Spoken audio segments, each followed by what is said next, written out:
السلام عليكم ورحمة الله وبركاته. فيديو جديد وإن شاء الله مكملين مع بعض في شغل الكليم. هنشتغل في الفيديو ده بوكس بطريقة جديدة.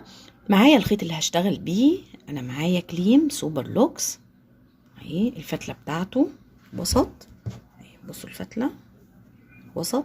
حاولي وانت بتختاري خيط الكليم تختاريه خيط متوسط السمك. أنا معايا كمان الدايرة اللي هشتغل عليها اهي. الدايره دي بغرزه السنبله، ليها فيديو بالتفصيل على القناه، هحط لكم اللينك لو انتوا هتشتغلوها بنفس الطريقه. انا اشتغلت ووصلتها ل 18 سنتي، اشتغلت 1 2 3 4 5 6 7 سطور، وصل معايا 18 سنتي. خلاص ده اخر سطر وهنقفله. طبعا قفله اخر سطر بتكون مختلفه شويه عن السطور اللي قبل كده لان احنا بنسحب الخيط. انا قصيت الخيط بتاعي على مسافه اهو كم متر كده يعني. بصوا الشوية دول قصيتهم عشان اعرف اسحب الخيط واشتغل بمنزلقة على الدايرة بتاعتي. انا بحب جدا اشتغل بمنزلقة على الحرف بتاع الدايرة علشان تكون مدعمة والبوكس ماسك نفسه اكتر. لو انت عايزة تقفلي الدايرة على كده وتشتغلي بالغرزة بتاعتك على الدايرة على طول في الحلقة الخلفية برضو هيكون كويس، لان الدايرة بصوا ماسكة نفسها. انا هستعمل مع سمك الخيط اللي انا هشتغل بيه ابرة مقاس 7. معايا كده الحلقة بتاعت اخر غرزة، انا هسحبها خالص، هطلعها بعد ما اشتغلت اخر غرزة هطلعها من الحلقة بتاعتها كده. هي البداية بتكون شوية اخده وقت لكن بتريحك بعد كده في الشغل وبتطلع لك الفينش بتاع الشغل بتاعك شكله جميل جدا. خلاص دي اخر غرزة، سحبت الخيط، هاجي على اول حرف في في السطر، هدخل تحت حرف الفي كده وهسحب الخيط بتاعي وهعديه من الناحية التانية، نسحبه تاني. لو معاكي ابرة مقاس صغير شوية هيكون اسهل بالنسبة لك كتير في سحب الخيط. خلاص انا سحبتها حلقة واحدة بس، هرجع تاني للظهر الدايرة بتاعتي الحلقة التالتة. شايفين في حلقات اهو، حرف الفي اهو حلقتين، في حلقة تالتة في ظهر الشغل. تمام، هدخل تحت الحلقة التالتة دي وهرجع وهعدي في النص جوه حرف الفي بتاع اخر غرزة. شايفين انا دخلت تحت حلقتين ازاي. هرجع وهسحب الخيط بتاعي تاني اهو وهرجعه لظهر الشغل بالراحة كده، وهسحبه من الحلقة التالتة كمان وهنسحب تاني.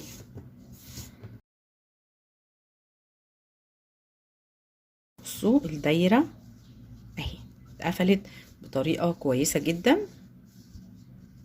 كل الغرز زي بعض مفيش مكان للقفلة زي ما احنا شايفين. خلاص الخطوة اللي جاية بقى هنشتغل بغرزة المنزلقة على دوران الدايرة. تمام، انا لو سحبت الخيط كده وعديته هشتغل هيكون حرف الفي بتاع المنزلقة على الناحية الخارجية للدايرة. لا انا عايزة حرف المنزلقة او حرف الفي بتاع المنزلقة يكون من جوه. هنعمل ايه؟ هنسحب الخيط بتاعنا لبره تاني كده. تمام، الخيط بقى بره زي ما انتوا شايفين. بالابره بتاعتنا بقى هنيجي في الحلقه اللي جنبها تحت حرف الفي، هنسحب الخيط ونبدا نشتغل بقى. مش هنسحبه كله، لا احنا هنسحب حلقه صغيره كده. هنروح للحلقه اللي بعدها وهناخد منزلقه، الحلقه اللي بعدها كمان منزلقه اهو، اكون حرف الفي كده، الحلقه اللي بعدها منزلقه. الخطوة دي بتخلي القاعدة متماسكة جدا والبوكس بيكون شكله كمان أجمل. بصوا اهي اشتغلت على دوران القاعدة كله بغرزة المنزلقة. بصوا ده الحرف بتاعها بقى فيه 2 حرف في، حرف في الأساسي وحرف الفي بتاع المنزلقة جاي على جنب شوية. طبعا القاعدة بقت مدعمة أكتر وبقت ماسكة نفسها أكتر بالسطر اللي أنا اشتغلته ده. خلاص دي آخر غرزة اهي، وسبت غرزة هنا في النص او حلقة في النص اللي انا طالعة منها بالخيط، وبعد كده بيقابلني اول غرزة منزلقة او حرف في في السطر. بسحب الخيط بتاعي، الخيط بتاعي لسه مفصول طبعا كفة الجزء اللي انا اشتغلته، واتبقى منه كمان على ما اوصله. انا سحبته كده. هنقفل بقى السطر ازاي؟ بالابرة برضو الصغيرة. باجي في اول حرف في كده، بدخل تحت الحلقتين بتوع حرف الفي اللي هما بتوع اول منزلقة بالشكل ده. ادي حلقة وادي التانية. شايفين دخلت فين؟ بجيب الخيط بتاعي وبسحبه للجنب التاني وهسحبه كله اهو. انا سحبته لبره تمام. باجي على اول غرزة منزلقة اشتغلتها في السطر، بس مش برفع الحلقة في النص كده، لا، انا بدخل هنا تحت الحلقة التالتة او بطلع بره حرف الفي، وباخد الحلقة الداخلية دي او الخلفية. شايفين دخلت فين؟ بسحب الخيط عشان اعديه للجنب ده بالشكل ده. ونسحب الخيط للمرة التانية. بصوا الخيط بقى فين، وحرف الفي اتكون معايا بالشكل ده اهو اللي انا هشتغل عليه. القاعدة بقى شكلها كده، شكلها من بره ما فيهاش اي قفلات ولا اي حاجة خالص اهو. غرزة المنزلقة الحلقة بتاعتها بصوا جاية فين، وحرف الفي بتاعها من جوه. الخيط هنا اهو جاهز ان انا اشتغل بيه. طبعا لو انتي قصه الخيط اقصر من كده او اطول من كده، عموما احنا فاصلينه عشان نسحب براحتنا. ابره خياطه عاديه. خلاص انا مش محتاجه ان انا افصله تاني، انا هشتغل عادي بقى. وهجيب الطرفين افتحهم كده، شايفين؟ نفرد الخيط اهو، وابره خياطه بخيط نفس اللون علشان ما يبانش. وهتبداي ان انتي تخيطي غرز ضيقه كده شويه.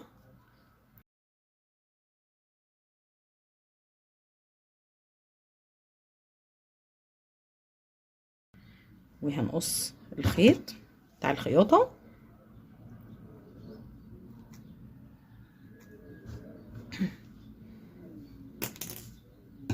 خلاص كده. بصوا الجزء اللي انا خيطته بلمه كده على بعض اهو خلاص، وهي الدايره في وسط الغرز. هنبدأ نشتغل بقى على غرزة المنزلقة دي. هنشتغل بغرزة الحشو. اول حاجة هسحب الخيط بتاعي تحت الحلقتين دول اهو. اول حلقتين هيقابلوني هسحب الخيط من تحتهم عشان اكمل شغل بغرزة الحشو. بتدخلي تحت الحلقتين مش تحت حلقة واحدة، لان كده كده في حرف في لبره اللي هو بتاع الدايرة نفسها. انا كونت غرزة المنزلقة دي عشان اشتغل فيها بسهولة. خلاص هنشتغل غرزة حشو. بصوا بالشكل ده. سحبت الخيط حلقة، هطلع من اول حلقة كده، هدخل في اللي بعدها اهو، اسحب الخيط معايا حلقتين، هطلع من الاتنين مرة واحدة. اللي بعدها هدخل وهسحب الخيط وهطلع كده. ما تشديش ايديكي قوي وانت شغاله عشان الغرز ما تكونش ضيقه والبوكس يتعوج منك او يكون شكله مايل كده. حاولي تخلي الغرزه بتاعتك مظبوطه. كل حرف فيه هيقابلني من المنزلقه هشتغل فيه غرزه حشو، هكمل لنهايه السطر ونرجع نقفل السطر مع بعض ونبدا سطر جديد. وصلت لنهايه السطر الاول من غرزه الحشو. دي اخر غرزه خلاص في السطر تمام. هيقابلني بعد كده اول غرزه في السطر او الحلقتين دول. اول غرزه في السطر ما لهاش حرف في زي ما احنا شايفين، كنا ساحبين حلقتين كده بس. هنريح الخيط شويه عشان نقفل السطر، وهنيجي في اول حرف في السطر هيقابلنا هندخل فيه كده، نسحب الحلقه اللي سبناها نسحبها لجوه بالشكل ده كده. السطر اتقفل معايا. بصوا معايا الحلقه دي هخليها زي ما هي، اشدها بس كويس كده واقفل السطر كويس، اضمه على بعضه. هاجي في نفس الغرزه اللي انا قفلت فيها اللي هو حرف الفي اللي انا من تحت، او الحلقتين من تحت اللي انا كونت لهم حرف الفي ده، هدخل من هنا من النص. انا هشتغل بغرزة السنبلة، مش هاجي ناحية حرف الفي من فوق خالص، انا هاجي للحلقتين اللي تحت دول، اللي تحت حرف الفي من هنا، هدخل في النص بالظبط، ونتأكد ان احنا طالعين من جوه في النص بالظبط. بصوا انا طالعة منين، شايفين؟ لازم اطلع من بين الحلقتين من جوه. هاخد الخيط بتاعي الطويل وهسحبه، وهطلع بيه حلقة كده عشان ابدأ السطر التاني. ومعايا الحلقة دي هدخل فيها، اللي انا كنت سايباها معايا حلقتين. بصوا بطلع من الحلقتين وبكون اول غرزة حشو، شايفين؟ باجي على الغرزة اللي بعدها، بدخل في النص من تحت. انا ما بشتغلش من فوق من عند حرف الفي خالص، باجي من النص من تحت، من الحلقتين اللي تحت دول بدخل في النص. ولازم تتأكدي ان انتي طالعة من النص بالظبط، من نص حرف الفي زي ما احنا شايفين. هنسحب الخيط، هنريحه شوية، وهنطلع من الحلقتين كمان مرة. باجي هنا في النص، شايفين انا بدخل فين؟ في الغرزة من النص من تحت، بسحب الخيط وبريحه، وبطلع من الحلقتين.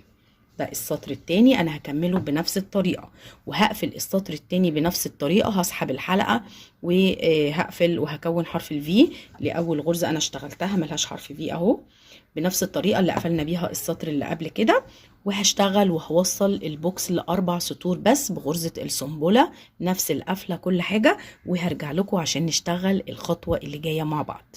وصلت لنهاية السطر الرابع. الشكل بقى كده، ده شكل الغرزة.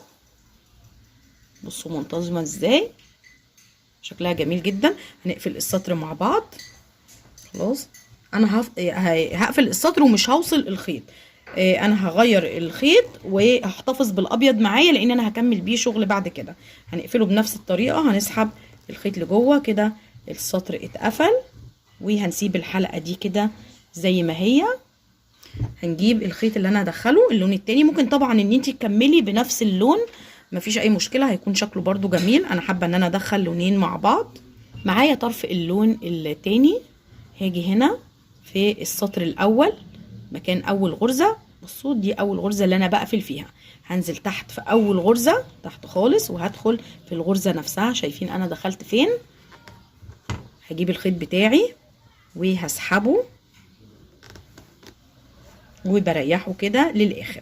شايفين؟ هنقفل السطر كويس الاول بإبرة تانية كده، هشده عشان الغرزة دي ما تكونش مريحة مني. تمام. بصوا ومعايا الخيط الابيض انا هفضل محتفظة بيه زي ما هو، لان زي ما قلت لكم هكمل شغل. هركنه بس على جنب كده. الحلقة بصوا طويلة ازاي. تمام. هاخد الحلقة البيضة اللي انا ركناها دي، ما انا متعودة ان انا باخد حلقتين مع بعض، بس هي غرزة سنبلة برضو او غرزة حشو برضو، لكن الحلقة بتاعتها طويلة شوية.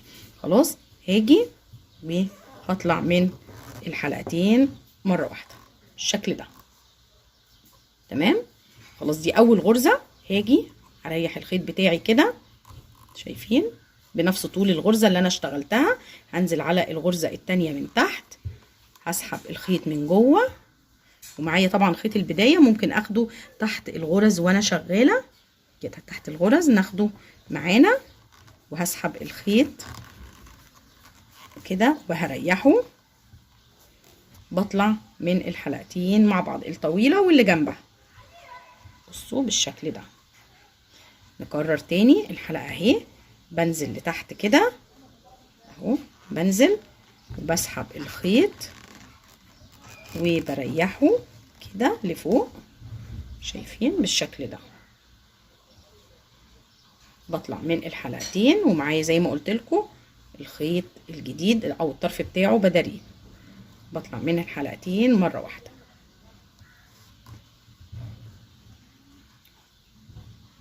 بالشكل ده، شايفين؟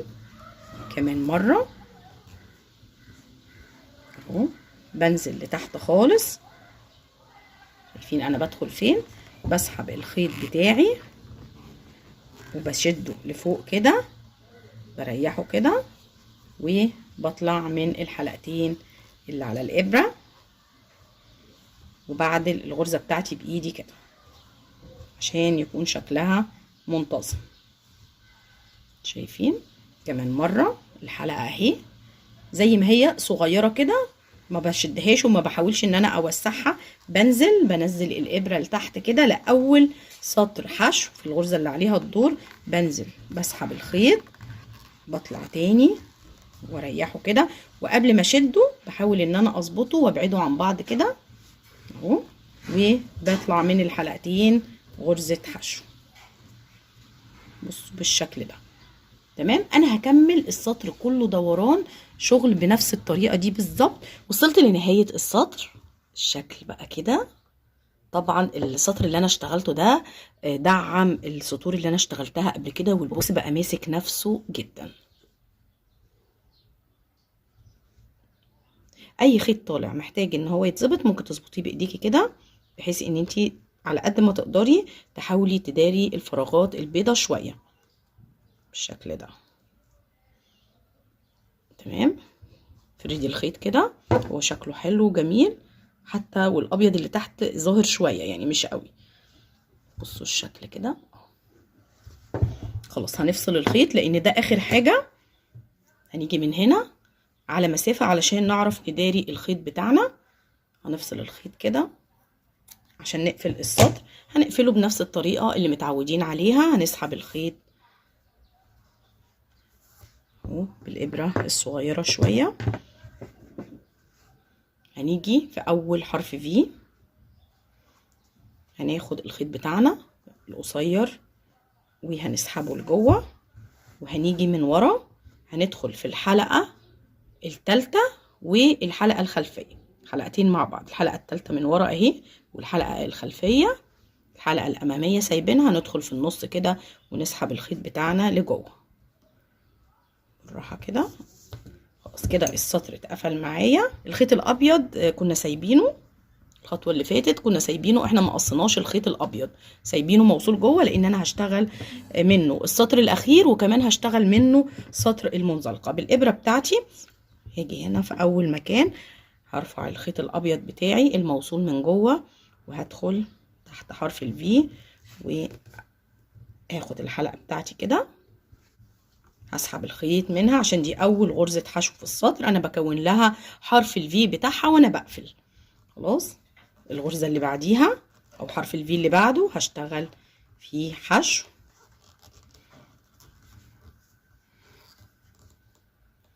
الغرزة اللي بعديها حشو بالشكل ده، اللي بعديها كمان حشو اهو، وكل حرف فيه هيقابلني، كل غرزة هتقابلني هشتغل فوقيها غرزة حشو لنهاية السطر. وصلت لنهاية سطر الحشو. هنفصل الخيط بتاعنا، لكن هنفصله على مسافة. المسافة اللي هنفصل عليها هنلف الخيط بتاعنا اللي لسه موصول ده، هنلفه حوالين البوكس 5 مرات. مرة، 2، علشان نشتغل سطر المنزلقة عشان هنسحب الخيط بتاعنا. 2، 3،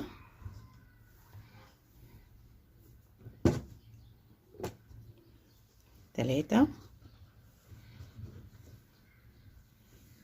كده، 3، ودي المرة الرابعة.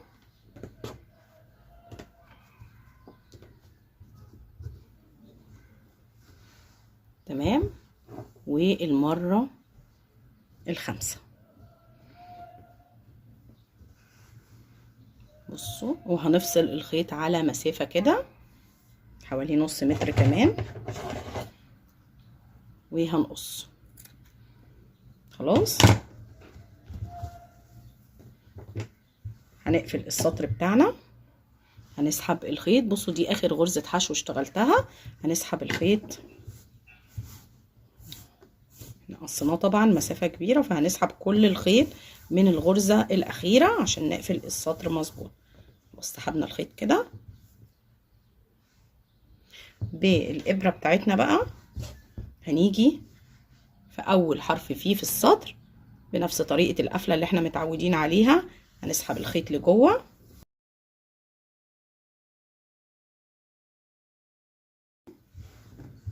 اهي. هنيجي بقى للغرزة الأخيرة اللي احنا اشتغلناها، اهي الغرزة الأخيرة في السطر. هندخل تحت الحلقة الثالثة زي ما قفلنا السطر قبل كده، وفي نص حرف الفي بتاع غرزة الحشو، وهنسحب الخيط بتاعنا لجوه البوكس. يعني هنسحبه من جوه البوكس نطلعه بره وندخله من حرف الفي وتحت الحلقة الثالثة مرة تانية لجوه تاني.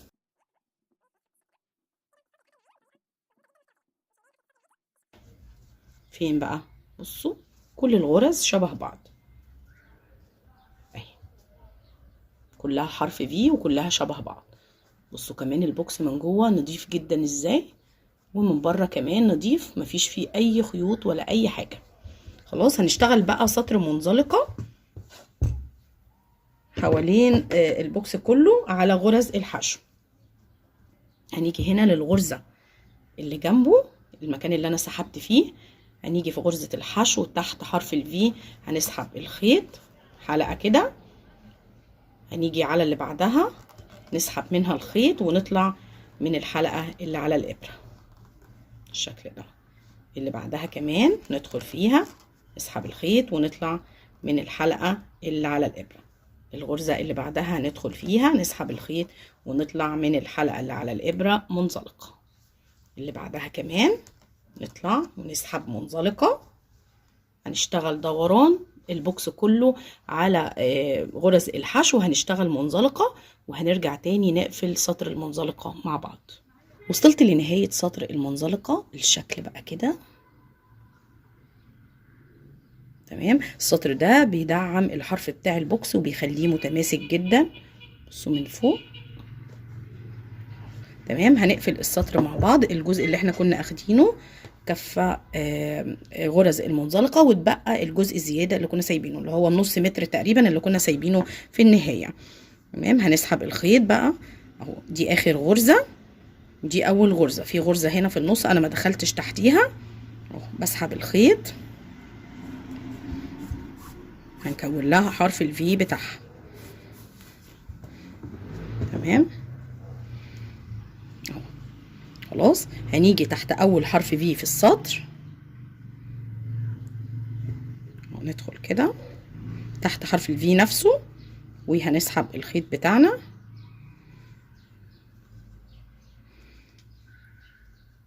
اهو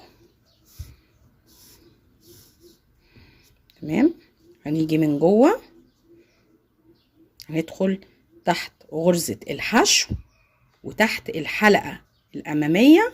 بصوا أنا دخلت فين، دي غرزة الحشو أو حرف الفي بتاع غرزة الحشو، ودي غرزة المنزلقة باجي بدخل تحت الحلقة الخلفية أو في نص حرف الفي.